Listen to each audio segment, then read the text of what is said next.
Jaren Jackson Jr. 22.5 points per game, 5.5 rebounds per game, 2.2 assists per game. More importantly, though, was the defensive player of the year in 2022-23. Continues to be one of the best defensive players in all of the NBA. Just an absolute menace in help defense while also being able to switch out onto guards. It's completely absurd what he is capable of. Was 5th in defensive player of the year in 2021-22. Did not make an all defense team this past season, which, like I don't know how much I agree with that. I think that he had a fairly real case to be on one of those teams. If you look at the Memphis defense this past season, it actually wasn't catastrophic by any stretch. And he only ended up with 1 vote for all defense, despite the fact that he played the 66 games that were essential, and Memphis had a top 12 defense without any continuity outside of him throughout the course of the season. I don't know, man. I still think Jaren's one of the 3 or 4 best defenders in the NBA at the end of the day, and we can talk about the rebounding, and we can talk about some of the other questions, but Jaren is ridiculous. He is a ridiculous player on the defensive end. Yeah. And, eventually he's not going to be on this list anymore once he gets paid. But right now he's at 25 and then it goes down to 23 next season. So until he gets his extension, he's going to be on the list. And then I assume that number is pretty massive. But what will be interesting this year, and we've talked about this, is what's the offensive usage? We saw him be the focal point of the offense in a lot of games last season because of the injuries they dealt with. Is he able to utilize that to some extent, right? Like, they don't need to be asking. If they're asking him to do that again, it's because something went terribly wrong. But can he do it as the second option whenever Ja and Bane are staggered?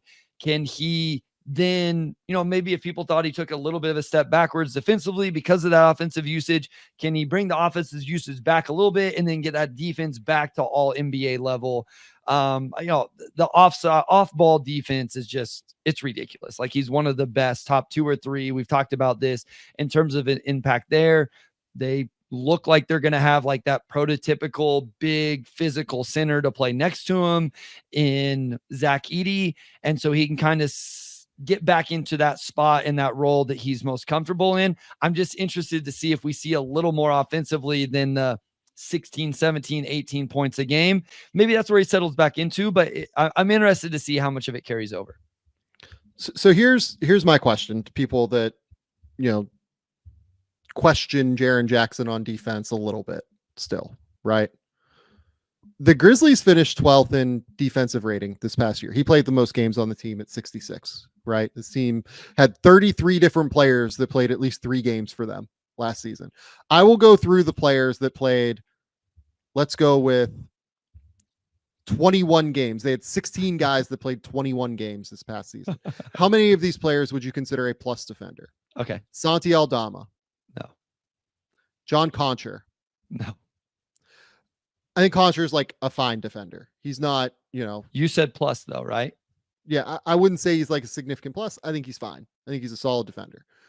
Vince Williams. Yes. Yes. Zaire Williams. No. Gigi Jackson. No. David Roddy. No. Desmond Bane. No. I think Des is like a average to above average defender. Yeah. But, not like an enormous, not like an enormous plus, right? Yeah. Say it's like him and Contra are like average to above average defenders to me. Jacob Gilliard. No. I mean, he steals the ball a lot in college, but he's small. Gives a shit ton of effort. Yeah. Plays exceptionally hard.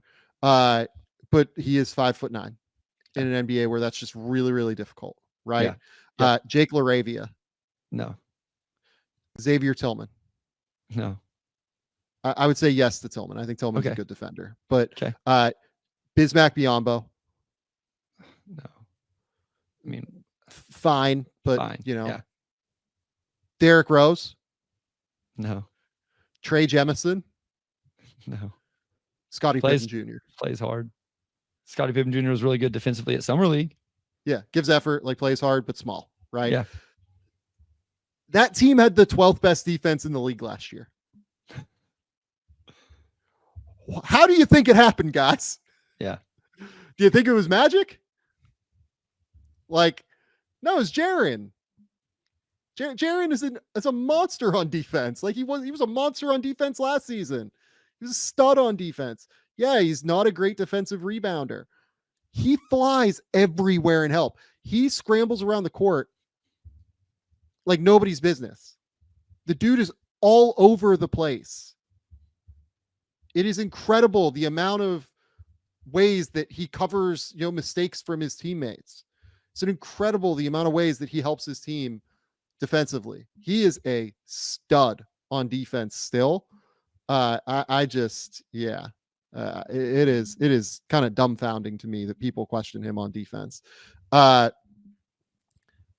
on offense, we were talking before the show, like Jaren showed real growth on offense last year. Yeah. He was asked to do a lot on offense. Let's be clear. And he shot 44% from the field. Like that is his efficiency last year was not very good. It was really not very good last year. But I kind of love the fact that he had to go and create a little bit, right? I kind of love that he had that responsibility in some respect to have to go and be the guy for a minute. I think that'll help them in the future. I mean, what did you think of his offense last year? We know he can shoot. Like he shot 32% from three last year. To me, that's just a reflection of, the shots were way harder. Yeah. But he's a 35% 3-point shooter over the course of his career. Like he's going to be fine as a shooter. Yeah, no, I that's what I'm interested to see how it translates. Some of the on-ball stuff, attacking, trying to score at 3 levels, all of that with him, because the jumper's a little funky looking. It doesn't necessarily always look pretty or fluid or, aesthetically pleasing, but it just, can he put the ball in the basket? And so, you almost just want him to get back to what he did the year before, where he was 51% from the field and 36% from 3, got to the free throw line almost 5 times. Like, just do that. Can you do that again? And that would be a really, really nice season offensively. So be that player. And then again, where he was, defensive player of the year on top of all of that. So can you just do that offensively? It was interesting how much of it translates. Maybe none of it does, but are there times where he's asked to do a little bit more and he's capable or more efficient with it because he did have to do it this last season so much? Yep.